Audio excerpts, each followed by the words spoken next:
Hi, welcome back to week 2 of our study of parables in Luke's Gospel. Today we get to dive into a really cool parable. Probably one of the most known parables there is, the Good Samaritan. So when did you first hear the Good Samaritan?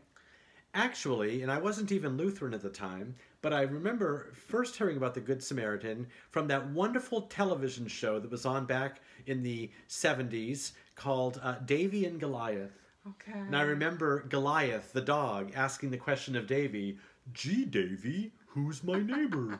That was the best ever. Yeah.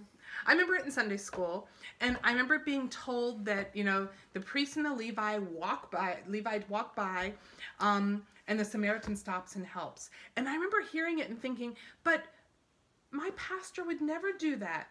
He would never do that. He was so nice. He was compassionate. He was wonderful. He would never do that. So I'm not going to be like that mean priest. I'm not going to be like that mean pastor. I'm going to help people. And that was the lesson, take care of people. When you see someone in need, help them. But that's a good lesson. That's a great lesson. And I think that's why the parable of the Good Samaritan is in almost every Sunday school curriculum I can think of, at least at some point, because it's one that kids can relate to. It's tangible. It's real. But that's where we get all these different layers, because parables have different layers. And so that is that surface layer. Be like the Samaritan. But my sense is there are many deeper levels we can plumb to. So I think there definitely what do you say we do a little bit of a dive right now and go beneath just that be like the Samaritan level? Absolutely. So if in diving down beneath that level, I'm struck with the question, so why did the Levite and why did the priest do what they do, or why did they withhold any kind of compassion from this person who was on the ground? I think we need to look quickly into their lives. What is it about their life that prevented them from coming to help this person in need?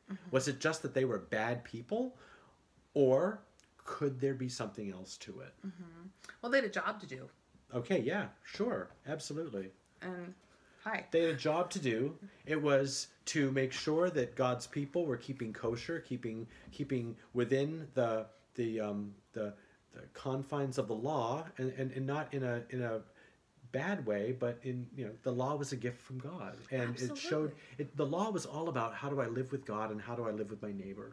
Exactly. In community. And so they were helping God's people to do just that. It shaped who they were. And it's not a bad thing. No, it was communal. And if everybody kept up the law, they could live together. But that was also how you kept in relationship with God. So that if everybody was keeping the law, the whole community was in relationship with God. And just not, too much earlier, Jerusalem had been destroyed by the Babylonians, and the understanding was people were not keeping the law, and so they went into exile. Jerusalem was destroyed. The temple had been destroyed. All of those kinds of things. So now it becomes a communal responsibility to keep the law. And the Levite and the priest, their job is to make sure the community is preserved. I mean, what's wrong with that? Right. They also had to maintain cleanliness. That was the understanding. And that was in the law. And like we said, this is the law that God gave them. And so touching a dead body, coming in contact with bodily fluids, coming in contact with someone who was not Jewish, all of those kinds of things. And those were all risks that would have been there if they would have helped this man. Right. The priest and the Levite would not make the injured man clean. The injured man would make them unclean. And so again, if the priest is on his way to temple, he can't afford to be unclean, or the entire community that he's called to serve is going to suffer because of that. Yeah, right? Exactly. Now, that being said, that doesn't mean that the priest and the Levite are held up as examples in this story, certainly. So I think it calls us to go down a little lower to a deeper level even than this. Yeah, right? Because I think this is where Jesus is challenging the whole system. Where Jesus, if you think about Jesus' whole ministry, Jesus healed on the Sabbath. The law says, do not come in contact with sinners, with people who are unclean, with Gentiles. Well, who did Jesus heal? He healed sinners. He healed the Gentiles. He went to Gentile lands. He hung out and had dinner with tax collectors and these sinners. And we could even get into a whole discussion about table fellowship, which we don't have time right now. But that's, those were the very things Jesus was doing. Mm-hmm. He was hanging out with the people that the law said good Jews don't hang out with. Mm-hmm. Mm-hmm. Absolutely. So. Absolutely. So I think it's important that, that in looking at this deeper level that we're looking at, that now we really kind of try to figure out how does this deep level of conversation affect our lives of faith? How do they affect our congregation's lives as well? Because clearly we have a story here of barriers being broken, of this distinction between us and them, outsiders and insiders, is being destroyed. Walls are being brought down in a radical kind of way. I mean, this is this is akin, I would think, to somebody saying to us Lutherans, you know what? Actually, baptism and communion are really not part of God's plan. It's not part of God's will. Not part of the big picture. You don't need that stuff. It's all bunk. There's a different way. We'd be like, wait, what do you mean? Can't do that. This is how we've been. This is how our ancestors. This can't be. Mm-hmm. We would fight that, tooth and nail, right? Right. Exactly. So that's the kind of radical, this radical shift, I think, that is taking place in this story. Mm-hmm. It makes us really rethink things. I mean, it's just like it's making the people of Jesus' day rethink things, because who is God in this? I'm also fascinated by looking at the characters, and the character that fascinates me the most, I think, is the lawyer. Not even within the story, but the one who asks the story. Mm-hmm. The one who, who comes to things. He comes to Jesus and he said, I'm going to get this right. He comes to Jesus and he asks the question, what must I do to inherit eternal life?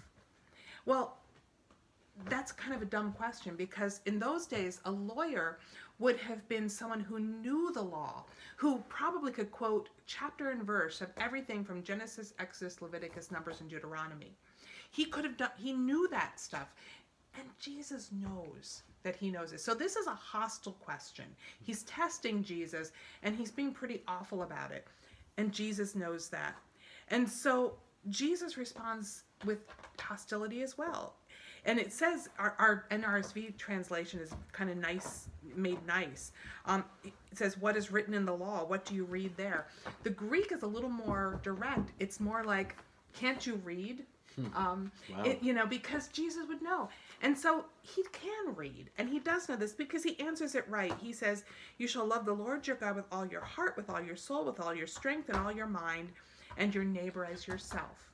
He gets it right. And Jesus said, okay, yeah, go do that, and you're fine. But then he goes on and pushes more, because it says he wants to justify himself, and he asks that question, and who is my neighbor? Mm-hmm. And there's where everything comes into play. Okay. Who is my neighbor?